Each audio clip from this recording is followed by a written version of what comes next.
Hi and welcome to Z Games. Recorded live at 4ZZZ Studios in Brisbane and broadcast nationally over the Community Radio Network, Z Games brings you the latest gaming news, reviews and interviews from across Australia and around the world. Greetings again, listeners. You have tuned into Z Games, Australia's favourite gaming radio show, coming to you from the 4ZZZ stations in Brisbane and possibly being broadcast around the nation over the Community Radio Network. Joining me in the studio tonight, Mr. Jerry McGregor. Hello, Lee. There he is. Razor. Hey. There's Ray, and I am Lee. Ray, what are we talking about on tonight's show? The 48-hour game-making challenge occurred here in Brisbane on the weekend, and we have our exclusive and extensive coverage airing on this episode of Z Games. We also have two of the members of the winning team joining us in the studio later, but we're going to keep the name of the winning team a secret, even though it is public knowledge, just so you enjoy the coverage that comes up first. Well, there's a narrative that they've got to listen into. Yeah, there's suspense. Right. Yeah, we're trying to tell a story. I don't want to give out the ending right now. That's it. But they are here. They are waiting patiently in the background. Lee, you have also been playing Middle-earth: Shadow of Mordor. That I have.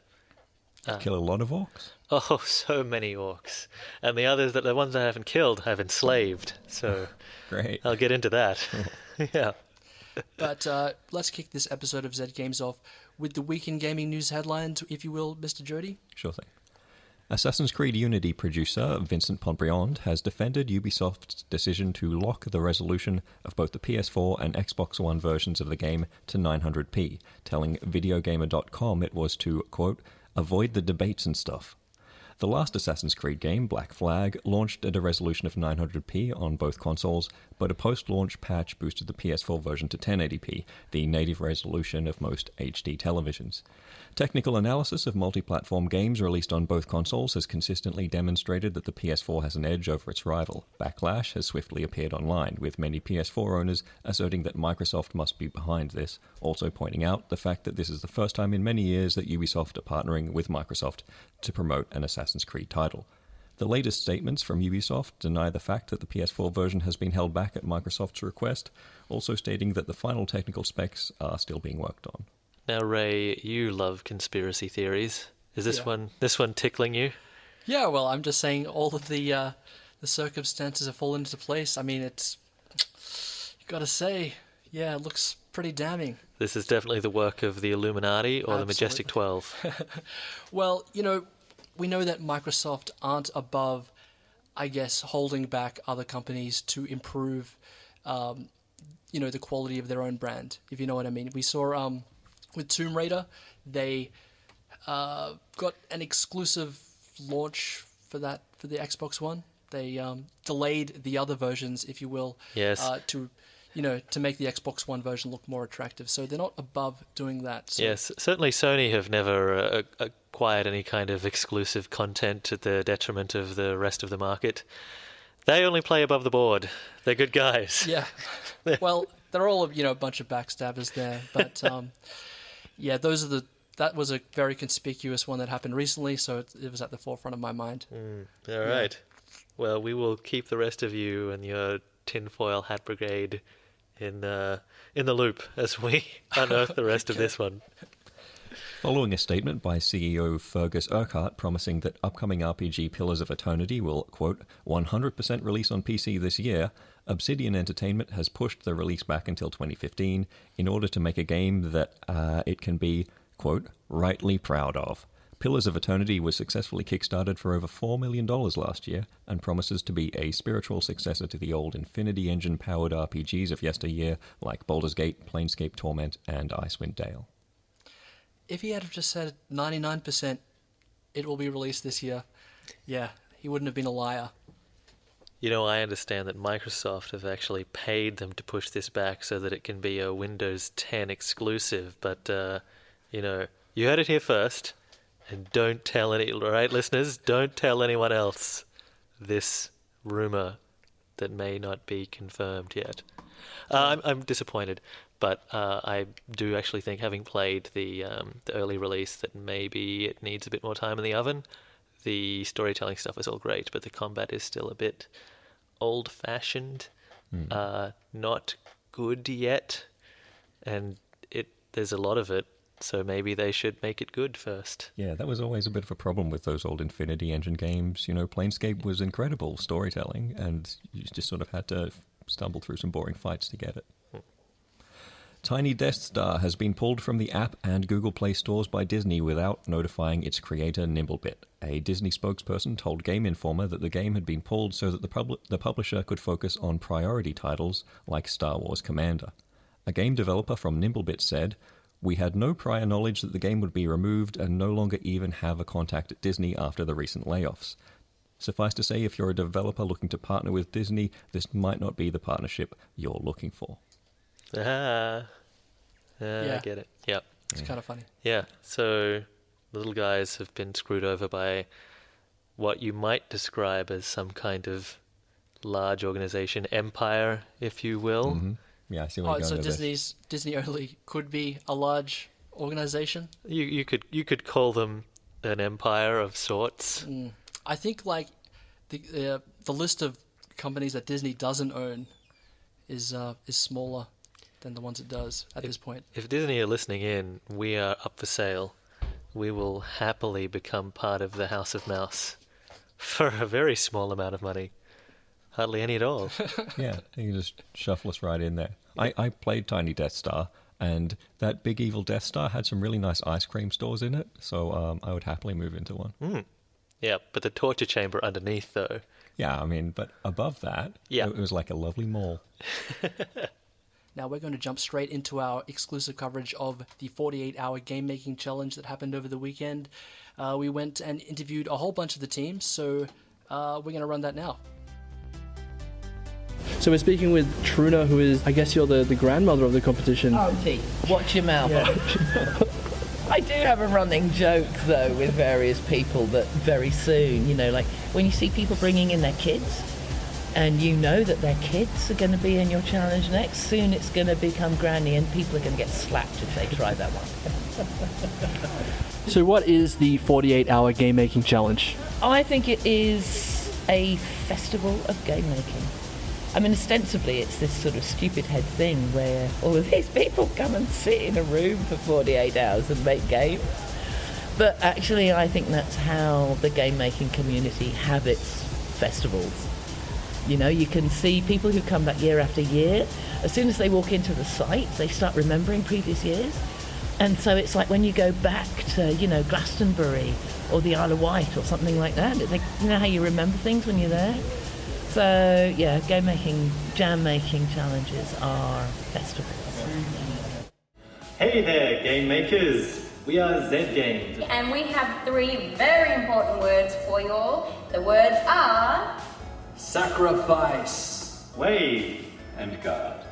And in case you missed them, they were sacrifice, wave, and guard. So, best of luck!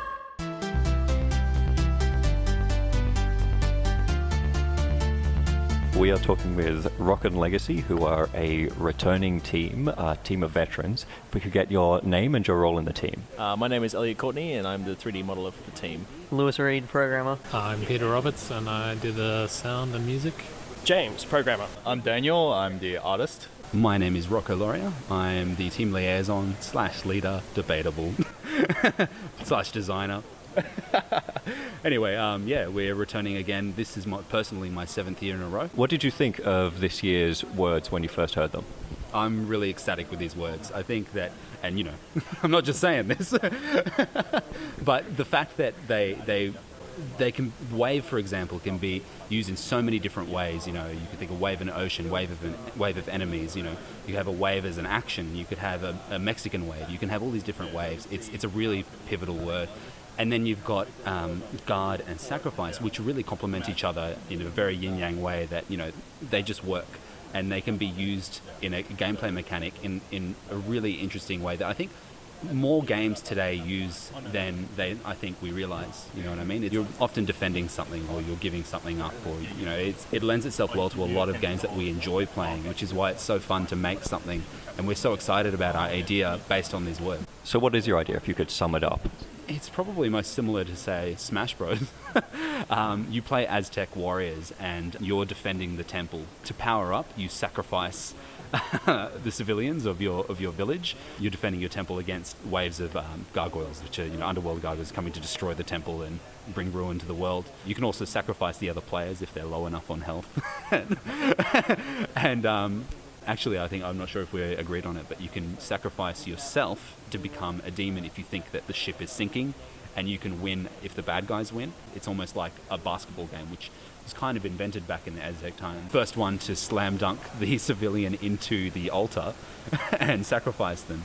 It becomes this ball game, essentially, where you're throwing the civilian around, catching them, knocking it out of each other's hands, and while defending these waves of guardians, so you've got these two games going on at once. It sounds like a very competitive game, like something that might make people quite angry. I think being, sorry for the use of the word, but being a dick to other players really, really feels great, and we want to capitalize on that. We love the idea of a multiplayer game. We often do that kind of game because we feel that in this particular setting it works well to have player versus player interactions instead of player versus computer. If you can smile and elbow the person next to you, then we see people doing that playing our game. I think we'll feel like we've had a bit of a success. So what's your plan for surviving over the 48 hours? Do you have things rostered out? Are you taking it in shifts? We're pretty hardcore. We go pretty much the whole way. Last time I think we slept for about 3 hours in the final morning, but I think we know that it's not about burning yourself out with energy drinks and chips and stuff. It's about eating fruit and water and sustainable things and keeping healthy and feeling good all the way up to the end, and then you burn out on energy drinks and chips and stuff like that. So there is a bit of an art to it, but I think we've got that down pat by now. What do you think of your chances this year? We said to each other earlier, it doesn't even matter if we win. We're so excited by this idea that we're just going to have fun making it, and I think that in itself is going to lend itself to success. So I really do believe that we're on track to do really well this year. Even if we don't win it, I think we're going to be proud.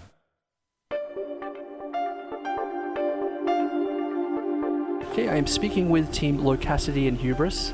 They're a first-time competitive team. So, hi, I'm Miriam. I am team leader and 3D modeler. I am Gemma, and I'm one of the artists. Hi, I'm Ori, and I am the designer, programmer, and CGI. I'm Daniel, and I'm the main programmer. I'm Sean, and I'm the sound designer. Hi, I'm Zara, and I am one of the artists. We're students at Griffith University, the South Bank campus, doing this competition for the first time. And we're actually really excited as well. We've actually got a working title, and it's Rock Out, the Devil's Ukulele. We wanted to create a title that kind of captured the essence of, rocking out for like Satan and that sort of death metal connotations and whatnot. So is it a rhythm game? It's partially a rhythm game and partially a fighting game. It's a rhythm game where you have to mirror your opponent's actions and the chords that they play, and then play it back to them, and then add more of your own chords on top of that. So then you get to battle your opponent, as it were.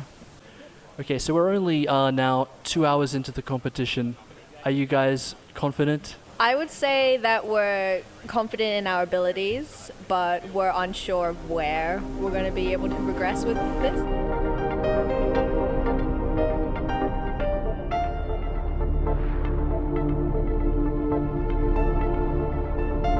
I'm speaking with Lucky Dip at the 48-hour game making challenge. Hi, I'm Samuel. I'm doing music production and sound effects. Tim, programmer. Lindsay, and 3D artist. Beth, 2D art. My name's Sam. I'm team lead and main programmer. This is our 5th year, actually. We've changed members a few times, and we come from pretty much most of the major universities. So we've got one from the Con, one from QUT, one from Quantum, one from Griffith, and kind of just came together as friends to do it all. And that's where the team name Lucky Dip came from, I presume? Yeah, pretty much. So what were your thoughts on the 3 keywords this year? I think they're some of the best words we've had so far. They work really well, and they've got a lot of meanings behind, like different meanings behind them that it could be used instead of just one single thing, which we've had in previous years. Pretty intrigued to see what most people come up with, to be honest. It seems like you spent a long time brainstorming. What was the idea that you finally came up with? The final idea we've got is a kind of arena arcade game. It's 4-player and everyone's a necromancer. You're collecting items to perform a ritual sacrifice to summon a demon. It's only enough for a couple of people to finish the sacrifice, so you have to steal items from other players to win the game. So this is your 5th year going in the competition. What experience do you bring now that you know what's in store for you? Well, we've learned a lot about how to design for the competition as opposed to just designing a game. There's a lot of scoping involved. We've also learned not to trust energy drinks and to get sleep.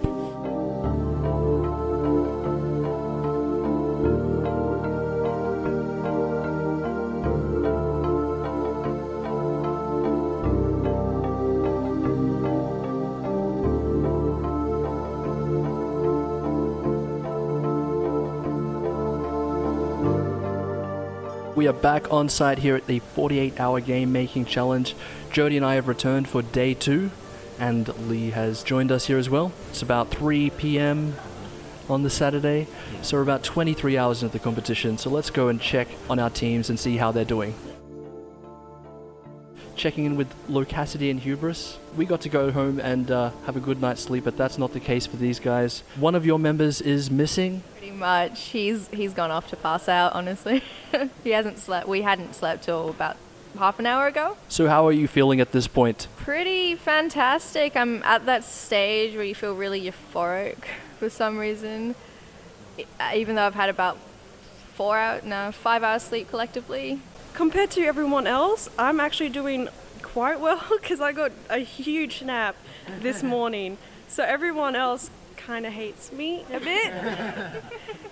We're all pretty much just working until we drop kind of thing. Have you had any breakthroughs or changes to the game plan since we spoke to you last? Absolutely. I actually, at midnight, I went for a little bit of a nap and woke up to a basically mechanically working game, which was absolutely amazing, considering we were all sort of panicking an hour before I went to sleep. So we're pretty confident that we're going to be able to hand in something that we're proud of as a, I guess, newbie team. I noticed one of the other teams has a tent. Are you jealous of them? I am disappointed we did not think of that.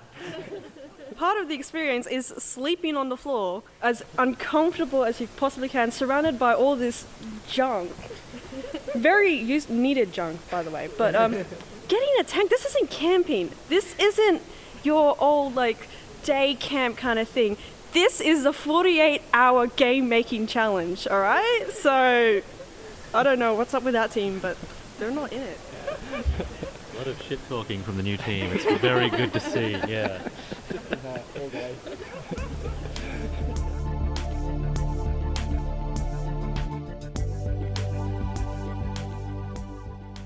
Okay, we're back chatting with Rocco from Rockin Legacy. It's hour 23. How are you holding up? Considering we're only halfway through, pretty damn well. What's the name of your game? I don't think we asked you that yesterday. We don't know. You haven't come up with a name yet? Name's not important. It's about the fun. But we did see that you have something playable. Yes, absolutely. So it's playable at the moment. It's got all the features in there, I think. We just got to plot them all together. But, we're sitting down and playing it and having fun, and we don't want to stop playing it to continue developing it to an extent. And I think that's a really good sign for us moving forwards. And I'm happy with the way it looks as well. So I think we're in a good place at the moment, having, we're only halfway. How's the team holding up physically? Everyone's had at least 3 hours sleep, I think.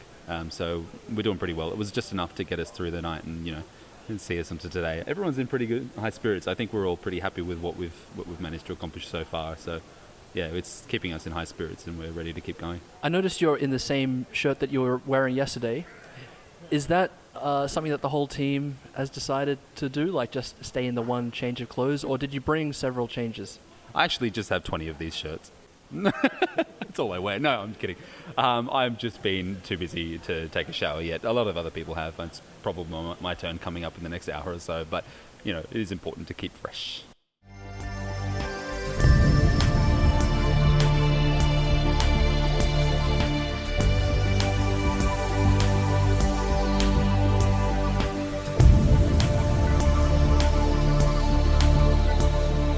We have returned to UUT Creative Industries Precinct for day 3 of the 48-hour game making challenge. It's day 3 for us, but for the competitors here, I'm sure it's just been a singular long ordeal. Guys, how's the energy in the room right now? People seem a lot more active than they were yesterday. It's a little bit frantic, but as they're wrapping up, they do actually seem quite positive. I don't see anyone sort of slumped over in the corner looking doomed. Yeah, those people have all been taken away by now, several hours ago, because they know that the public are coming in, so you can't show the signs of despair. It's hour 47 in the competition, so by this stage, everyone should well and truly be past the point of having a playable build, and you're pretty much ready to display, or maybe just putting the final touches on. So we're going to go have a look and check out how our teams are doing. We're back chatting with Sam from Lucky Dip. 1 hour to go. How are you looking? We're done, and we've had people coming around and playing it, and we're all pretty relaxed and ready to get some lunch. So are you all still friends at the end of this process? Oh, definitely, yeah. Have you noticed any outrageous activity or any hijinks from your fellow competitors, or maybe within your own team? I'm not sure about fellow competitors, except for Rockin Legacy last night. I think hit the sleep deprivation stage where they went crazy. Rocco was flailing about with his lightsaber and dancing and rolling on the floor. That was a bit weird. And we had a point where our modeler completely finished texturing and animating and from start to scratch one of our pickup items, and then he realized it looked weird, and he'd spent the whole time doing it completely upside down and didn't realize. That was good fun. I don't think he's going to live that down at all. Well, best of luck for the judging process, man, and thanks very much for speaking with us.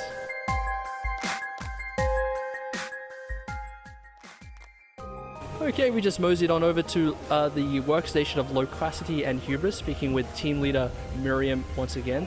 How have the last 24 hours fared for you? It's actually been really good. We managed to finish most of our game at around midnight, and afterwards we were just polishing up most of the day. The judges have just come around and they've given us inspiration to sort of implement another thing in, so we're hurriedly trying to do that, and hopefully it all works out. But honestly, where we are now is a pretty good place. I am definitely exhausted, if anything, but this has been an absolutely wonderful experience. I've come to really get to know my group mates. We only really spend 3 days a week at uni together, if that, 2-3 hours at a time. So it's been a really wonderful experience. You know, partaking in a group that wants to do well and support each other has been absolutely fantastic as well. So you guys will be back next year, I assume? Well, given our third year game isn't too intense, I definitely want to be, and I've talked to a couple of the others and they definitely want to do it as well. As long as commitments are okay, then yeah, definitely. Are there any things that you are prepared for now that you've had this experience, like if you want to go in next year? Yes, sleeping areas and bringing a mattress. That has been the worst part of it all, just having to sleep on this really hard floor. Yeah, basically. Has there been much craziness that you've observed in this room over the last few hours? Apparently at midnight there was a conga line going around by one of the other groups, so that was pretty interesting to hear. And I know a couple of our group members was doing the YMCA to try and catch the attention of another, unsuccessfully mind you, but it was a good effort. All right, we are here with Rocco of Team Rockin Legacy. We've got 1 hour to go. Yes. How are you guys doing? We're fine. We've got a stable build that we're happy with, and it's fun, and it's everything we want it to be. There's a lot of assets that we're trying to cram in at the last second, and we're hoping that doesn't break anything, so we're being very careful about keeping separate scenes, separate builds, and keeping it all apart. And every time we get something that works, we separate it and leave it somewhere so that, you know, we don't have what's happened to us in the past where at the very last moment we realise our sound doesn't work or something breaks the game halfway through. So, yeah, it's good at this point. We're okay. What's the last 24 hours been like for you? I understand there was some sort of midnight breakdown, perhaps involving a lightsaber. Strange things happen when you're tired. There was some kind of Congo line, which in my mind was a tribute to the logo of this competition being snake. So we'd go around and try and find people to consume and come out our butts. And then we had like a meeting camp on the floor here. That was good. It was very official. Overall, how do you think your team has gone compared to your previous years? Oh, I'm so happy with how we've gone this year. We've been super organised. I mean, in part helped to, we started using GitHub and a few programs like that, which help us keep organised and efficient, and that's really helped. But I mean, also, just as a team, we know each other really well, and that's helped as well. and knowing what worked and what didn't work last year and how to spend our time has really helped. So I think the experience has really helped us this time, and we've got a product we're really happy with, and we couldn't fit any more else in the time that we had. We've really crammed it and pushed as hard as we can. Each of us has probably had no more than 5 hours sleep total. So yeah. Well, we will let you get back to it. Thank you very much, Rocco. Thank you so much. Okay, I'm chatting with Ben, the team leader of Matchbox Battery. How are you using the 3 keywords this year? 3 keywords, which I'm guessing you all know at the moment, are wave, sacrifice, and guard. So we've got a bunch of bananas and apples, and they're fighting a holy war for Poseidon or Neptune, some sort of water god. And he's threatening to send a tsunami wave towards the beach. So we've got the bananas and the apples fighting. You have to guard your king as the other team tries to steal your king and throw him in the sacrificial pit. Holy cow. That's crazy, man. But you weren't sleep deprived when you came up with the concept. No, I don't think so. Not at all. Okay, we just grabbed the judges, Praz and Peter. What are you looking for in the winning game? I'm looking for something that's fun mostly. Regardless of how good the technicals of a game are, it's still got to be fun. I mean, the thing I look for is how they use the words. Is it interesting? And you're trying to find teams that do a different thing, because you've got 3 words. Usually you'll find half the teams go exactly the same direction, and there's nothing interesting. It's like 3 clones of the same thing, or the other one is when they shoehorn the words in. So it's like, I'm going to do a 4-player arena battler. I think that was 2 years ago. Everyone did a 4-player arena battler and just changed the artwork to suit the words, and the teams I voted highly for were the ones that did something new. So it's basically something different. Yep. You are listening to Z Games, Lee, Razor and Jody with you for another little while. You just heard our coverage of the 48-hour game-making challenge that occurred over the weekend at QUT Kelvin Grive Campus, the Creative Industries Precinct. Now, let's announce again the winners of that competition. I'm sure everyone is eager to know. Drum roll. That's right. The winners were, winner for Best Audio was Matchbox Battery with their game Sacrafruit.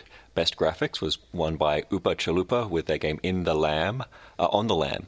Who Dares Wins was won by Natural Alpha. The Pro League winners were For Science. The Startup Team winners were Team Stallion. And just before we get into that, before we get into the indie winners, which is arguably the most prestigious prize, just have to say that 2 of the teams that we spoke to in that feature, Lucky Dip and Rockin Legacy, got nods. Lucky Dip got the runner-up for Best Audio, while Rockin Legacy got the runner-up for Best Graphics. So congrats, guys, and a big thanks to everyone who took the time to speak to us in that feature. But let's, without further ado, let's get into the grand winner of the Indie League. The overall winners were Matchbox Battery with their game Sacrafruit. Now we have Ben and Andrew, the asset artist and programmer from that team, in the studio with us. Hi, guys. Yo. Hey. So you've been in the competition for a few years now. You're sort of the core of the team. The rest of the team has changed a little bit, I understand, but you guys are the center of it. What keeps you coming back year after year? Insanity, passion, adrenaline, just a love for making games. As soon as it ends, I just want to come straight back and do it all again. For me, it's the challenge of trying to make a game in the 2 days. Like, no matter what else I'm doing, it's a time to take my mind off something else, make a game, just see what I can do, and then go back to what I was doing beforehand. What is the hardest part of making a game in 48 hours? The hardest part's probably the sleep, or lack of sleep, because you've got to try and just crunch as much as you can, design, and then production, and then polish. Like, make sure there's no bugs, or at least if there are bugs, hide them. For me, being the only artist in the team this year who was working on assets, the hardest bit is deciding what goes in, what doesn't go in, how much polish to put in, and definitely the level of quality in the assets that goes in. So what kind of games do you think work best in this situation then? In this situation, it's probably best to make sort of 4-player local multiplayer, because that way you can get more people playing the game at the end for the judges, and just sort of have people fun hanging around each other. Heard in the piece Rocco mentioning where you just sort of elbow someone and sort of go, yeah, I beat you, that kind of thing. Some teams have tried mobile games and released them, which is really good for them as well. I wanted to try that, but none of the words have suited our ideas for a mobile platform. So your game Sacrafruit, you came up with the idea of having teams of bananas and apples fighting each other. Yeah. Where did that idea come from? I think that one was mainly me. I just needed something I could build in about 10 minutes. I needed something that I could build really quickly, polish the crap out of it, and not have to worry about trying to rig it or do anything really special with it. So it was like the simplicity of the shapes of the apple and the banana. That's it, yeah. They do have a lot of personality, those bananas and apples. Yeah, I had the eyes rigged and I was just moving them towards the screen. It was really freaking our other artist out as well. It was quite distressing. I showed a picture of that to my girlfriend. She was not happy with your banana. Yeah. Ah, you're welcome. Norman Bates has a lot of personality as well, right, in that regard. Yeah. So when you were watching people play your game, was it interesting finally seeing people play it, or like are you just worried that your baby is being taken out for its first ride? It's always pretty interesting, but then also having the chance to see it live play tested, we can just sit there in the background going, oh, that didn't work, they've taken the wrong thing or going the wrong way. Yeah, you get a lot of player feedback, sort of, because building the game, you know the objective. So having someone else play it where they're just either constantly killing each other and not trying to get the other tribe's team and sacrifice it, which is the main objective, you've sort of got to prompt them and tell them what to do. And every time you see a tiny bug pop up, you think, did they notice that? Because you know where the bugs are. Normal players don't.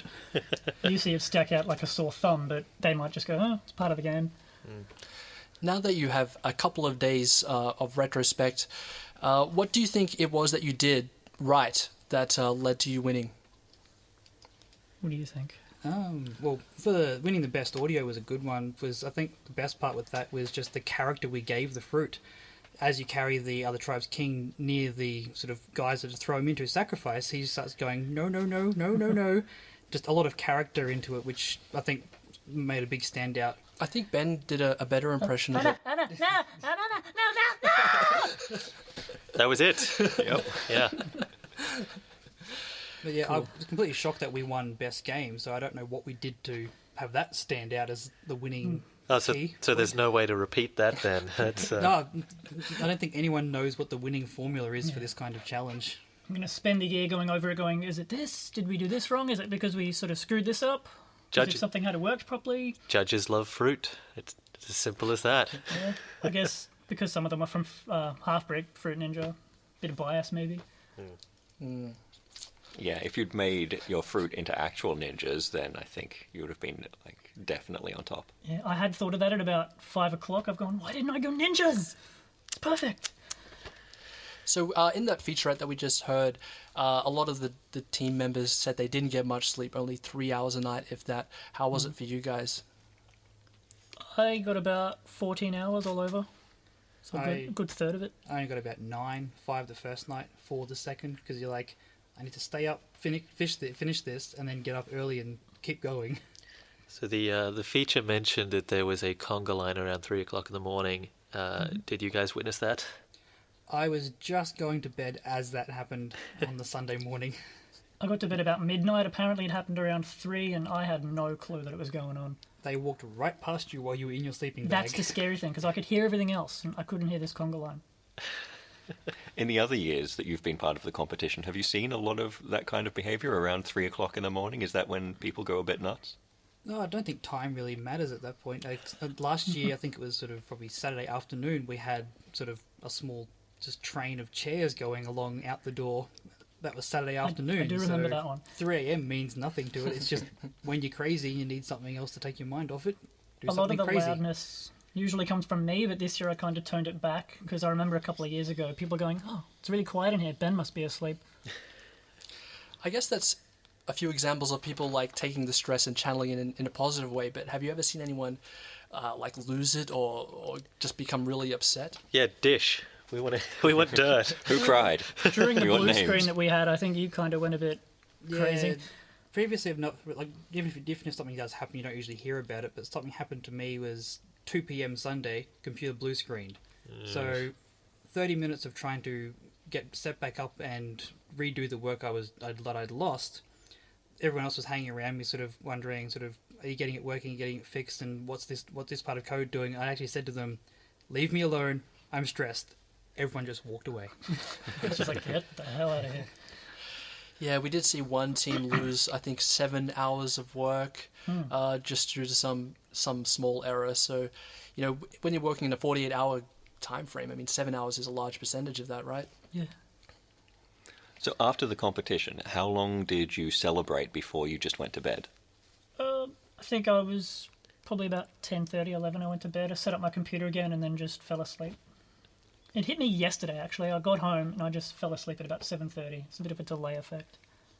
Yeah, I stayed up till probably at 1 a.m. On sort of Monday, Tuesday night morning because I just pushed through a wall and was just awake at home after setting my computer up. But Monday I slept sort of half the day. Tuesday at work I was very, very lethargic. So it hits you afterwards. I was lucky. It was actually a public holiday for me, which is good. I got to sort of relax. So when you woke up, you were like, oh, that dream. Oh, wait, we did win. Yeah. So, you guys aren't professionals, or are there any professional game makers in your group? Not professional as making money professional, but I've been at it from uni for about 6 or 7 years now. And Ben, you've been part of a winning team in the past. Yes, I was part of Rocco's team. I forget the name of it, but we worked with the words Giant, Storm and Love, and we sort of had a little cut scene at the beginning of the game, and then actual level play, and then we had what was pretty close to an end scene, and so we won the Who Dares Wins award for having the largest scope in a game that was viably complete. That was a big rush. Yep. So are you guys getting ready to do it all again next year in 2015? Definitely. It'll just come down to work schedules and what's around to get the time off, but it's something I'm always interested in doing every year. Absolutely, yeah. Applications are in if there are any spots that we can't fill, but I think we've got all 6. We have to come back and defend our honour. Yep. Fantastic. Well, guys, it's been a pleasure having you on the show. Congratulations once again for winning the Indie League in the 48-hour game making challenge.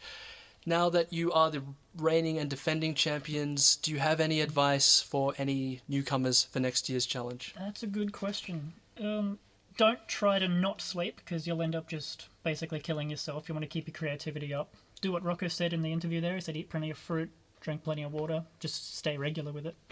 As for the game, try keep your scope sort of down and reasonable. Like, think of something that you can make and then probably cut that down in half, because that's what you'll actually be able to achieve. And then cut it in half again, and possibly again, just to be safe. Very cool. Well, guys, thank you once again, and congratulations. Now we're going to hear one track to bring us into the next segment, in which Lee will be talking all about Shadows of Mordor. Hello and welcome back to Z Games. You just heard the battle theme from Volcanic Panic, one of the games from this year's 48-hour game making challenge, which was composed by Andrew Stein. Now, Lee, over the last week or so, you've been playing Middle-earth: Shadow of Mordor. You said you've killed a lot of orcs. Many orcs, yes. Have you enjoyed killing all those orcs, those evil bastards? Oh, yes. Yes. It has been wonderful. It's been the best orc killing of my entire career as an orc killer. So Monolith Productions have produced this game, Middle-earth: Shadow of Mordor, and it kind of came out of, I knew it existed, and I had seen footage of it, but I wasn't expecting it to be as amazing as it turns out that it was, because licensed games, right? Yeah, you're a filthy cynic. Yeah, that's true as well. I think he's right to be a bit cynical at this point, although licensed games have taken a turn for the better. You did play Lego Lord of the Rings. Yeah. And was that not incredible? That was great. All right. Yeah. So what is it that makes this one do it? Okay, so in this game, you play as... you're a ranger from the Black Gate, hanging out near Mordor, who... because he's in a video game, his wife and son are immediately murdered within the first 5 minutes. And then you spend the rest of the video game being upset about that. So he's like Batman in Middle-earth. Yeah, sort of, except in reverse. Cool. Yes. Reverse Batman in Middle-earth. Should put that on a box. Yeah. So, you play this guy who's basically like the middle ground between Aragorn and Boromir. So a combination of the coolest members of the Fellowship. And you are also possessed by a ghost elf, because why not? And then... See? When I say it like that, why would this be a good game? But... Yes, you are Talion, you are possessed by a ghost elf, and you've got bullet time when you need to shoot arrows, because, again, of course. So it's a third-person action game. You run around Mordor, you clamber up the side of buildings and leap off things like in Assassin's Creed, very much like in Assassin's Creed. And then when you see a bunch of orcs, you leap down and engage in a timing-based battle that has been taken directly from the very successful Batman Arkham games. So they have taken ideas quite liberally, quite blatantly from other games and then mashed them together into this one to make a really successful and delicious video game gumbo.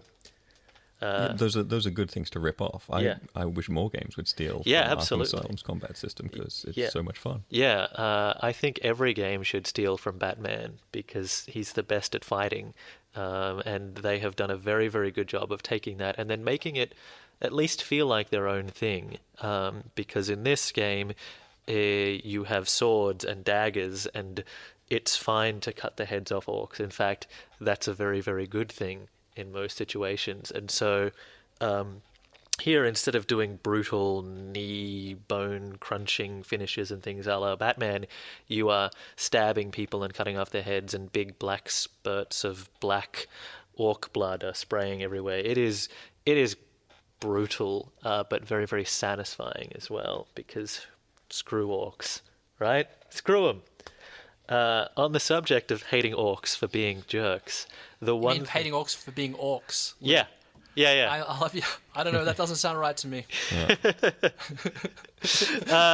The one thing that the game does actually introduce that is unique to itself, and that is fantastic, is this social hierarchy system that they call the Nemesis system.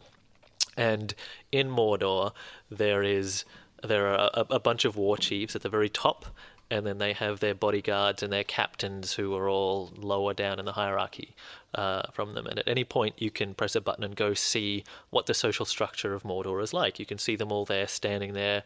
If you've gathered intel on them, you find out, what their weaknesses are.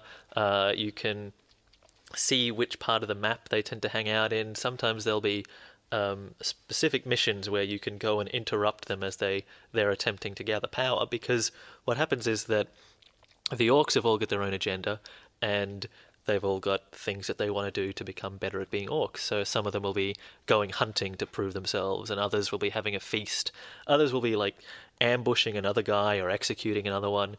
And as the game progresses, as you complete missions, they will be going about their business, and you will see the social structure shift based on your actions or your inaction. And in this game, what you want to do is you want to meddle with this, because, once again, screw orcs. So you can, if you'd like, find out that some guy's having a feast, and why don't you go over there to where he's having his feast, and then you get to see him shouting at the rest of his gang and telling them to enjoy the mead and the human flesh on offer. And then maybe you want to shoot an arrow at his barrel of liquor and explode it, and then he's on fire, because screw that guy. Screw him. So it's like this big living, breathing open world where you can just run around messing with the days of blameless orcs. Yeah, pretty much. Cool. Yeah, that does sound like fun. Yeah, I think it's different to a lot of open worlds. A lot of open worlds will make themselves seem real by having a lot of different varied locations and activities, but this one does something different by having a very accessible social system. Whereas in other games, like say in a Grand Theft Auto, the people are just there so that they can either run away when you commit a crime, or they end up on your windshield as you're running away from a crime. They don't really do anything beyond that, whereas here, the entire game is based on messing around with these guys. Like, your only interaction is killing or not killing people, but the designers have figured out a way of making multiple missions revolve around that, and in interesting ways. So you can just observe an event and it will occur without your intervention, and that will also change the course of the game. So if there's an execution or an ambush between two different forces, and you want one side to win, or you're not even invested and you're happy to let it play out, you can just go and observe this.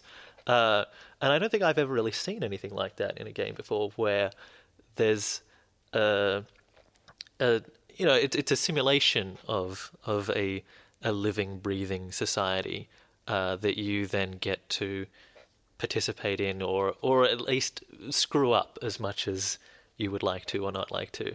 So initially, your actions are basically just killing people or not killing people, but about the halfway point in the game, you then also get to brainwash orcs. So not only do you murder them endlessly, but you also take control of them.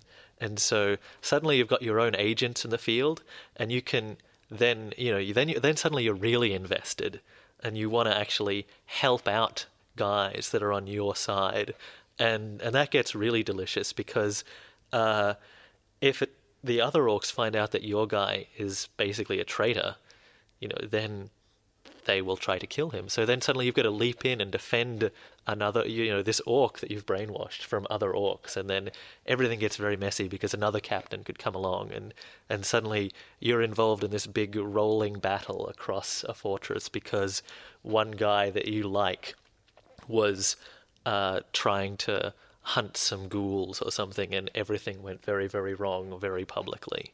And those orcs, there's an element of randomness to them, right? They're generated through some procedural thing, so you're going to wind up with your own unique orcs in the game with their own names and just sort of developing characteristics and personalities. Tell me about your orcs. Okay. Yes, you are right, Jody. The orcs in the game all have a name, and they all have their own a descriptor as well, and their appearance is randomized, and you get such a variety. I've started seeing the same names coming up now and then, which I'm okay with because they're Bob orcs. the Orc. Yeah. Like, there's probably only so many names in orcish vocabulary anyway. Most of their words are used for sword or meat, I guess. But like I had the best thing at the very heart of the Nemesis system is that if an orc kills you and he's just a random guy, he gets a promotion. And as he does this, there's a cutscene where the other orcs start chanting his name. As he kills you, you die. And then he taunts your body as you're dying, and says that he's about to be promoted. And you see him promoted, and you see him go, ha-ha! And he will get a new appearance. He'll get armor or, a fancy new hat, and you find out what his new description is. The first one that I got... But you come back, right? You survive because you're possessed by a wraith. Yeah, you're possessed by a ghost. You're already dead. Okay. Yeah. So they can keep killing you over and over again for, they're just farming you for experience points, basically. That is pretty much it. Yeah. You're an NPC in an MMO. Yeah. So I had, the first one that really got under my skin was this guy named Zog Pitfighter. I love him already.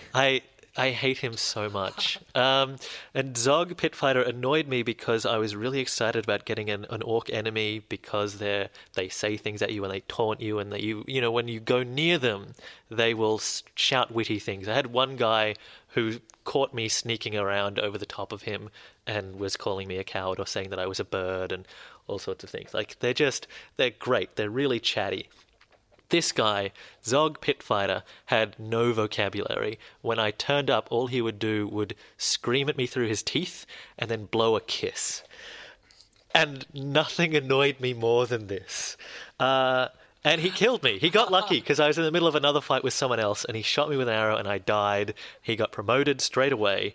And I was like, I cannot have this guy be my nemesis, because he's not even smart, he's just a screaming lunatic, and my anger made me make mistakes constantly. So this guy, as I kept going to try and kill him, he just kept getting stronger and stronger, because I would be getting into a fight with him when wild beasts were loose, and they would kill me, but he was a part of that. So then he got promoted some more, and he got more powerful. I did get a few wins over him, and every time you kill an orc, there's a chance that they will just come back messed up and remembering what you did. So if you shoot an arrow in some guy's face, he might come back with a big metal plate over one eye.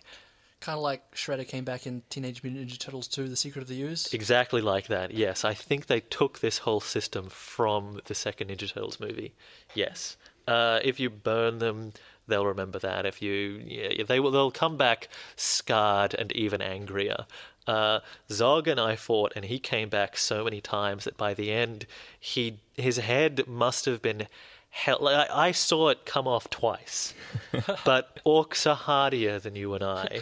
And by the end, he just had this big burlap sack on with holes that he looked furiously out of, and then leather straps holding the whole thing on his torso.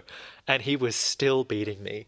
Zog Pitfighter, I did finally kill for good. And I miss him a little bit, you know? We built up a thing. Yeah. Kind of like the Joker would miss Batman, or Batman would miss the Joker if he actually killed him. Yes. Yeah. Yes. Batman thing's like really weaving its way through it, isn't it? Yeah. It's coming back. Now, I have been talking about my own personal story in this game, and not so much about the one that is in the game in the cutscenes, which is because it is a little bit undercooked, really. You get to interact with Gollum a bit. You get to interact with a cool dwarf, but it's not particularly exciting. It's very much just, here's what we do in an open world game, go and do some of these missions for me.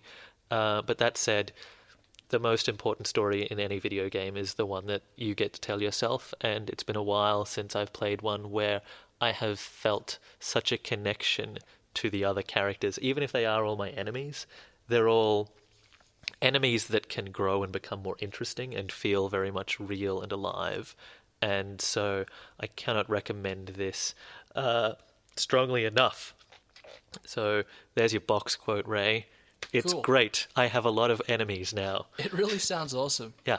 Yeah, I think I'm going to pick this one up. Yes. So you reviewed it on the PC. I did. But it's also available on other platforms. Yeah, it's on the Xbox One and the PS4 at the moment, and next month it's coming out on the 360 and the PS3. I've heard that the Nemesis system isn't as fleshed out on the other consoles due to memory limitations, but we'll have to wait and see. Yeah, but Shadows of Mordor, it's tops. Awesome. Well, thank you very much, Lee. That's going to bring us to the end of this week's episode of Z Games, but a big thanks to Ben and Andrew for joining us on the show today, the winners of the 48-hour game-making challenge with their team Matchbox Battery. We'll be back next week at the same time. You got a game to review, right, Jody? I have just started playing Costume Quest 2. And Alana will be joining us as well, telling us all about her adventures at EB Expo, which also happened over the weekend. But we're going to leave you now with some music right after this track, right after the spot from our excellent sponsors, Ace Comics and Games. This one, Dreamland Saber Pulse, Jody? Yeah, Saber Pulse is a chiptune guy, and this is from the soundtrack to Blip Out. All right, we'll catch you guys next week.